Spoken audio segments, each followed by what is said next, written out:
ہمارے مینٹور گاہے گاہے ہمیں جس ڈگر پر ہم پھسلتے ہیں، ڈگمگاتے ہیں، وہ ہمیشہ ہمیں ہمارا ہاتھ پکڑنے کے لیے وہاں پر موجود ہوتے ہیں.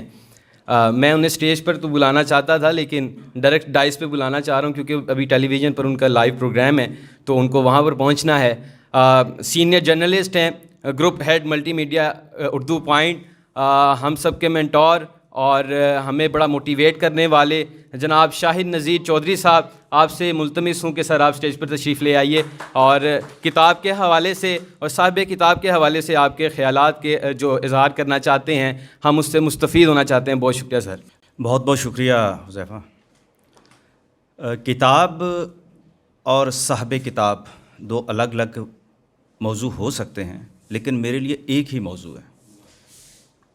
آپ نے کاغذوں میں تحریر کردہ کتاب پڑھی ہے اور میں نے کھلی کتاب پڑھی ہے. اشرف صاحب سے میرا جو تعلق ہے وہ بنا نوائی وقت میں ہی، جب یہ تشریف لائے آج سے کوئی 32 سال پہلے.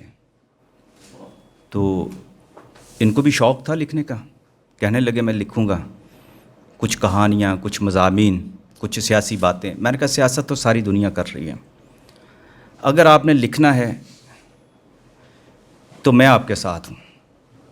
کیونکہ میں ایک نامکمل وکیل تھا، میں بن نہیں سکا، لیکن صحافی میں پہلے بن گیا، وکالت میں نے بعد میں شروع کی، وکیل میں بن نہ سکا. میں چاہتا ہوں آپ کے اندر ہی میں اپنا وکیل تلاش کروں.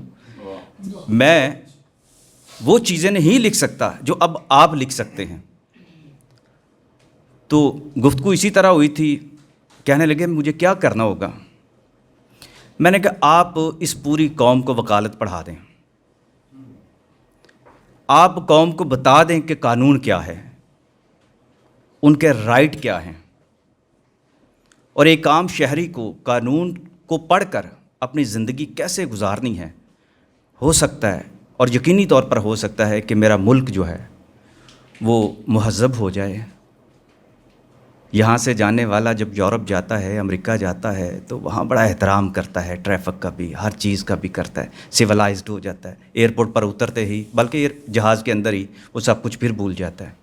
اصل میں وہاں قانون کا بہت زیادہ احترام ہے.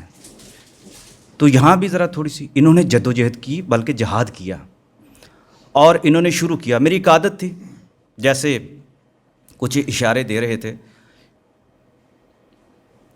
شہزاد روشن کو اچھی طرح پتہ ہے، بیٹھے ہوئے ہیں ماشاءاللہ، بہت بڑے یوٹیوبر، بہت بڑے صحافی ہیں، کہ جب کوئی اس طرف پیشے میں آتا اور میں سمجھتا کہ یہ پروفیشنل آدمی ہے، تو میں اس سے کہتا تھا اپنے پیشے کی صحافت شروع کرو. تم سیاست کرنا ہر ایک کا کام ہے، ہر ایک کے دل کے اندر ہوتا ہے 3-4 چیزیں کرنا. جی میں پی ایم کا انٹرویو کروں گا، میں صحافی بن جاؤں گا، میں جو ہے پولیس کا انٹرویو کروں گا، میں نے آئی جی کا انٹرویو کرنا، یا پھر شوبز میں یا کرائم میں. یہ 3-4 یہ اس طرف جو ہے، جو اصلاح کا جو اصل جہاں سے جو منزل شروع ہونی ہے، وہاں جو صحافی جو ہے نا بہت کم کرتے ہیں. تو الحمدللہ ہم نے وہ کیا. آپ کو بھی پتہ ہے کہ میڈیکل کی بات ہوئی تو میڈیکل جب یہ ڈیجیٹل میڈیا شروع ہوا ہے تو آج کے ٹاپ کے جتنے میڈیکل کے اینکر ہیں وہ الحمدللہ ان سے بھی وہی بیعت لی جو 32 سال پہلے ان سے لی، کہ آپ نے جو کام کرنا ہے آپ اپنے وکالت، اپنے قانون اور اپنی عدالت وہاں سے شروع کیے. اور انہوں نے کالم بہت زیادہ لکھے، انہوں نے لوگوں کو اویئر کرنے کے لیے ہم پبلش کیا کرتے تھے، اور انہوں نے بڑی جدوجہد کی. دوسرا ان کا جو بہت بڑا کام تھا وہ جو پھر ہم نے دیکھا ان کا تصوف کے ساتھ. ہماری ایک لگن کی وجہ یہ تھی کہ میں بھی کالج میں ATA کا ناظم رہ چکا ہوں ہمارے کالج میں، تو بہت کم لوگوں کو پتہ تھا، لیکن ان کو پتہ چل گیا اس وقت وہاں پہ اس سیٹ پہ بیٹھے ہوئے. تو بڑی باتیں پھر ہوا کرتی تھی، تصوف پہ باتیں ہوا کرتی تھیں. تو لہٰذا میں کہتا ہوں کہ ان کو پڑھنے میں جو مجھے مزہ آیا ہے وہ ان کے مضامین میں بھی میں پڑھتا رہا، ان کی گفتگو میں بھی مجھے وہی ایک صوفی کی اور ایک درویش کی جو جھلک جو تھی وہ نظر آتی رہی ہے. اور آج اللہ تعالیٰ نے ان کو سرخرو کیا ہے اپنے قلم کی اور اپنے قلب کی جو اس صداقت کی بدولت ہے.